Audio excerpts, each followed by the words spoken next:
ये आपको दिखाई दे रहा होगा इस समय प्राथमिक विद्यालय मुजफ्फरनगर और ये पूर्वी क्षेत्र में लगता है, यहाँ पर हम मौजूद हैं। और जिस तरीके से कोरोना के बाद ये इंतज़ार किया जा रहा था कि सरकार कब दिशा निर्देश भेजेगी कि जो प्राथमिक विद्यालय हैं उन्हें खोल दिया जाए, क्योंकि छोटे बच्चे काफ़ी समय से अपने ही घर पर जिस तरीके से उन्होंने नियम बनाए हुए थे कि किस समय माता पिता या ट्यूटर उनको पढ़ा रहे थे पिछले कुछ समय से, जब से कुछ स्थिति सामान्य हुई थी कोरोना के बाद, अब यहाँ पर स्कूल खोलने के दिशा निर्देश जो हैं राज्य सरकार ने भेज दिए हैं। कोरोना के लिए गाइडलाइन भेज दी गई है। ये आपको दिखाई दे रहा होगा कि जब सुबह में यहाँ पर बच्चे प्रार्थना करते हैं तो किस तरीके से ये घेरे बनाए गए हैं और यहाँ पर जो है बच्चों को सोशल डिस्टेंसिंग का बारे में बता करके पूरी तरीके से क्लासेस में बिठाया गया है। हालांकि बच्चों की संख्या अभी कम है, लेकिन जो बच्चे आज पहुंचे हैं वो यहाँ पर मौजूद हैं और जिस बेंच पर 3 बच्चे बैठ सकते हैं उस पर 2 को बिठाया गया है और दूरी से बिठाया गया है। यहाँ पर क्लास चल रही है और यहाँ हम आपको थोड़ा सा दिखा दें कि ये वो क्लास है जो काफ़ी समय से सुनसान पड़ी हुई थी। लगातार बच्चों का इंतज़ार कहीं ना कहीं इन बेंच को भी था, क्योंकि जिस तरीके से शिक्षा के क्षेत्र में कहीं ना कहीं एक बहुत बड़ी कमी का एहसास जो हो रहा था वो अब पूरा होगा, क्योंकि पिछले कई महीनों से जिस तरह की स्थिति थी उससे बच्चे जो थे उनकी दिनचर्या थी वो पूरी तरीके से बदल गई थी। हमारे साथ इस विषय पे बात करने के लिए मौजूद रहेंगी यहीं अध्यापिका हैं। मैडम, आपका नाम? मेरा नाम रफत मिर्ज़ा है। मैं प्राथमिक विद्यालय पूर्वी में प्रधान अध्यापक हूँ। अच्छा, तो मैडम जिस तरीके से जो गाइडलाइन आई है थोड़ा सा उसके बारे में बताएं। यहाँ पे बच्चों को विद्यालय आने से पूर्व भी सैनिटाइज किया गया और सोशल डिस्टेंस के साथ बच्चों को क्लासरूम में बिठाया गया है।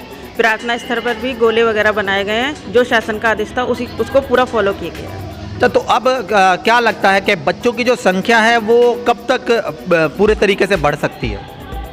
1-2 दिन में बच्चों की संख्या बढ़ जाएगी। आज पहला दिन है तो आपको भी कहीं ना कहीं जो एक आदत हो जाती है बच्चों से घुल मिल कर रहने की, उनकी याद तो आपको भी आती होगी। हाँ जी, बच्चों की तो बहुत याद आती है। बच्चों के बिना स्कूल भी नहीं लगता है। तो अब क्या लगता है कि कितनी मेहनत की ज़रूरत पड़ेगी, क्योंकि बच्चे कहीं ना कहीं शिक्षा जो एक स्कूल में आने की उनकी हैबिचुअल सिस्टम होता है वो कहीं ना कहीं उससे दूर हो गए हैं, तो कितनी मेहनत की ज़रूरत पड़ेगी बच्चों को वापस उस फ्लो में लाने की?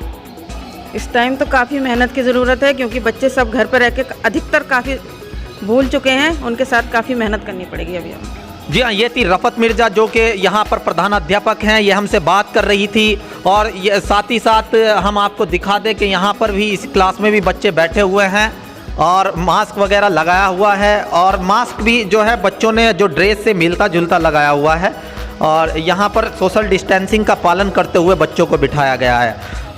और प्राथमिक विद्यालय ये एक ख़ास बात ये भी है, यहाँ पर मैं चाहूँगा कि थोड़ा दिखाएं कि बच्चे जो है जिस चीज़ से काफ़ी दिनों से दूर थे, हमारे मौलिक अधिकार, स्वतंत्रता का अधिकार, समता का अधिकार, शोषण के विरुद्ध अधिकार, धार्मिक स्वतंत्रता का अधिकार, संवैधानिक उपचारों का अधिकार, संस्कृति और शिक्षा का अधिकार, अनुच्छेद 32 संवैधानिक उपचारों का अधिकार और ये जो स्वतंत्रता समता ये 14 में अनुच्छेद 14 में आता है।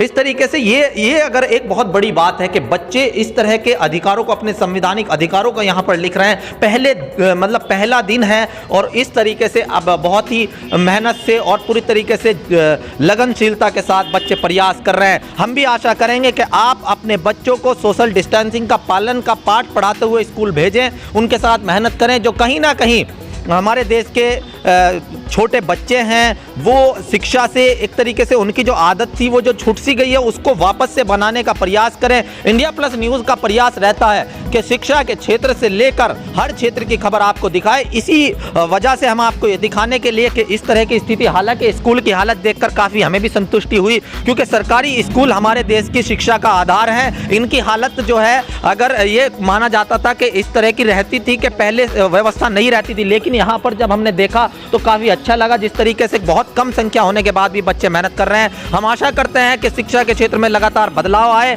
और इंडिया प्लस न्यूज़ का जो लगातार प्रयास है वो इसी तरह जारी रहेगा। बस आप हमें इसी तरीके से प्रेम देते रहिएगा, जुड़ रहिएगा मेरे साथ। मैं Shahim Hasan, India plus news, Muzaffarnagar. India plus news, सिर्फ वही जो सही।